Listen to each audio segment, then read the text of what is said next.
তাই একটা প্রবাদ আছে, "দশে মিলে করি কাজ, হারি জিতে নাহি লাজ।" আসলে আমরা যখন এলাকায় মসজিদ, মাদ্রাসা অথবা রাস্তাঘাট অথবা সাঁকো অথবা খাল খনন অথবা আপনার দান মারাই, তখনই কিন্তু আমরা দেখেছি ছোট সময়েই যে পরিবারের বিভিন্ন লোকজন, আত্মীয়স্বজন এসে এই সমস্ত কাজগুলা সহযোগিতা করেছে। কিন্তু এই যে রাজনৈতিক যে আমাদের আ আ সংস্কৃতি, এই রাজনৈতিক সংস্কৃতিতে এই দশে মিলে নির্বাচনে পাস করে রাষ্ট্র ক্ষমতায় যাওয়ার যে একটা চিন্তাভাবনা, সেইখানে কিন্তু কোনো কালেই স্থায়ী হয়নি। আসলে কি কারণে জুট হইতো? আসলে জুটগুলা হয় নরমালি আপনার সরকার হটানোর জন্য, অথবা এই যে নির্বাচনের যে টাফ যুদ্ধ, এই যুদ্ধটায় পার হয়ে ক্ষমতায় যাওয়া। তো জুট হওয়ার জন্য যে জিনিসটা প্রয়োজন সেটা হলো একটা আদর্শিক আপনার লাইন থাকতে হবে। অথবা সংহতি থাকতে হবে, অথবা ঐক্য থাকতে হয়। এখন এই যে জুট হয়, জুট হওয়ার পরে আপনার দলগুলি কি করে আসলে? দলগুলি নরমালি যে কাজটা করে সেটা হলো তারা আসন ছেড়ে দেয়। জোটের অন্যান্য শরিক দলদের জন্য আসন ছেড়ে দেয়। অথবা কিছু আসন উন্মুক্ত রাখে যে আসনগুলাতে সবাই নির্বাচন করতে পারবে ওই জোটের।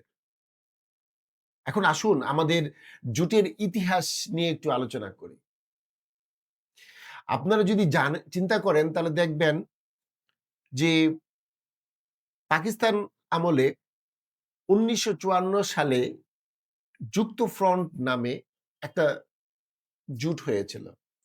সেখানে পূর্ব পাকিস্তান আওয়ামী মুসলিম লীগ, কৃষক শ্রমিক পার্টি, পাকিস্তান নেজামে ইসলাম পার্টি, পাকিস্তান গণতন্ত্রী দল এবং পাকিস্তান খেলাফতে রব্বানী পার্টি, এবং তাদের পিছনে সমর্থনে ছিল আপনার কমিউনিস্ট।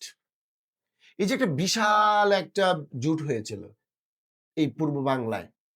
এই জোট একত্রিত নির্বাচন করে ২৩৭ টা আসনে, এর মধ্যে প্রায় ২২৮ টা আসনে পাস করেছিল। যা ছিল মুসলিম লীগ সরকারের একটা দলীয় সরকারের আন্ডারে একটা অবাধ, সুষ্ঠু, নিরপেক্ষ এবং অংশগ্রহণমূলক একটা নির্বাচন। যা এখনো আপনার একটা ল্যান্ডমার্ক হিসাবে আ আপনার ইতিহাসে লিপিবদ্ধ আছে। এরপরে যদি আপনি বাংলাদেশ আমলে আসেন, তাহলে জোটের যে আপনার ইতিহাস তা মোটেই ভালো নেই। ১৯৭৯ সালে ১৮ই ফেব্রুয়ারি যে নির্বাচনটা হয়েছিল, যে নির্বাচনটা ছিল বাংলাদেশের ২য় সংসদ নির্বাচন, সেই নির্বাচনেও কিন্তু ইসলামপন্থী যতগুলা ধর্মভিত্তিক দল আছে, তারা সবাই তাদের ভোটগুলা একটা বাক্সে ফেলার জন্য একটা জোট করেছিল। যে জোটটার নাম ছিল আপনার ইসলামিক ডেমোক্রেটিক লীগ। যা ১৯৫৪ সালে জাস্ট আওয়ামী লীগকে বাদ দেন আর কমিউনিস্টকে বাদ দেন। তাহলে বাকি যারা আছে তারা মিলেই কিন্তু এই জোটটা গঠন করেছিল। এই জোটও কিন্তু আপনার আ নিজেদের মধ্যে আদর্শিক মিল না থাকায়, সংহতি না থাকায়, একতা না থাকায় এই জোট কিন্তু ওই অঙ্কুরেই বিনষ্ট হয়ে যায়। অর্থাৎ ১৯৭৯ সালের পর থেকে এই জোট ক্ষমতায় আ আ বিএনপি ক্ষমতায় আসার পর থেকে এই জোটের আর বিলীন হয়ে যায়। এই জোটের আর অস্তিত্ব থাকে না। তারপরে জোটের লক্ষ্য যদি সরকার হটানো হয়, তাহলে আপনি এই ক্ষেত্রে আমি বলব যে জোট ঠিক আছে। যেমন আপনি যদি ৮২ সাল থেকে আপনার ৯০ সালের ৬ ডিসেম্বর পর্যন্ত ১৫ দলীয় জোটের কথা বলেন, ৭ দলীয় জোটের কথা বলেন, অথবা ৫ দলীয় জোটের কথাই বলেন। তাদের এই ৩ জোটের একটাই কিন্তু আপনার উদ্দেশ্য ছিল। সেটি কি? স্বৈরাচার এরশাদকে আপনার ক্ষমতা থেকে সরানো। এবং তারা কিন্তু তা পেরেছিল। তারা যখনই আবার নির্বাচনের জোট করতে গেল, আপনি দেখেন বিএনপি ১৯৯১ সালের নির্বাচনে এককভাবে নির্বাচন করল। জামাতও এককভাবে আপনার প্রায় ২২০ টা আসনে নির্বাচন করলো। জাতীয় পার্টিও নির্বাচন করলো এবং আপনার আওয়ামী লীগও নির্বাচন করলো। ৯৬ সালে সবাই যার মতো করে এককভাবে নির্বাচন করলো। কিন্তু ২০০১ সালে এই বাংলাদেশে সেই ১৯৫৪ সালের মতো আরেকবার জোট, যেটা ৪ দলীয় জোট বলা হয়। এই ৪ দলীয় জোটে কারা ছিল? বিএনপি ছিল, জামাতে ইসলাম ছিল, ইসলামী ঐক্য জোট ছিল এবং যেটা জাতীয় পার্টি নাজিবুর রহমান মঞ্জুর যে অংশটা। এই ৪ দলীয় জোট তারা নিজেদের মধ্যে আসন ভাগাভাগি করে আপনার রাষ্ট্র ক্ষমতায় চলে এসেছে। তাহলে আমরা দেখতেছি যে জোটের যদি রাজনীতি হয়, সেই রাজনীতিতে আপনার ক্ষমতায় আসার সম্ভাবনা খুব কম থাকে। যদি তাদের মধ্যে একটা কমন গ্রাউন্ড থাকে। একটা ঐক্যমত্যের একটা কমন গ্রাউন্ড থাকে। এখন আপনি যদি বর্তমান যে জোট, ২ টা জোট চলে এসেছে। আওয়ামী লীগ মাঠে নেই। এখন বিএনপির সাথে একটা জোট এবং জামাতে ইসলামের সাথে একটা জোট। আপনি দেখেন বিএনপির সাথে যে জোটটা হয়েছে, এই জোটে আপনার মনে করেন যে সমস্ত ছোট এবং দুর্বল দল আছে, সেইখানে বিএনপি কিন্তু অনেকটাই পাহাড়সম। কাজেই বিএনপির সাথে যে অ্যালাইনমেন্টটা এটা কখনোই আপনার ভেঙে যাবে না। কারণ যারা তাদের সাথে আছে তারা তাদের অস্তিত্ব ধরে রাখার জন্যই দেখা যাবে যে বিএনপির সাথে এই জোটটা টিকে আছে বা টেকসই হয়ে গেছে। আপনি অন্যদিকে যদি যান, তাহলে দেখেন জামাতে ইসলামের নেতৃত্বে যে ১১ টা দল, এই ১১ টা দলের যে আপনার জোট, ১১ দলীয় জোট, এই জোটের মূল নায়ক ছিলেন কিন্তু আ চরমোনাই পীরের যে হুজুর ফজলুল করিম সাহেব। তিনি জামাতে ইসলামকে তার আ এলাকায় নিয়ে যান। সেখানে তারা বসেন। বসে ১ম এ ৮ দলীয় ইসলাম ইসলামপন্থী যতগুলা ধর্মভিত্তিক দল আছে, তাদেরকে নিয়ে একটা জোট গঠন করেন। সেটা ৮ দলীয় জোট ছিল। সেখানে ইসলামপন্থী যতগুলা দল আছে সবগুলা দলের ভোট যেন একটা বাক্সে যায়। পরবর্তীতে আপনি দেখেন যে এইখানে যখন এনসিপি ঢুকলো, কর্নেল ওল্লির সাহেবের এলডিপি ঢুকলো এবং আ মুজিবুর রহমান মঞ্জু সাহেবের আপনার আ এবি পার্টি ঢুকলো। তখন কিন্তু জোটের মেরুকরণ হয়ে গেল ১১ দলীয় জোট। ১১ দলীয় জোটে আপনি যদি চিন্তা করেন, এইখানে প্রত্যেকটা দলের আপনার অনেক বড় আপনার রাঘব বোয়াল আছে।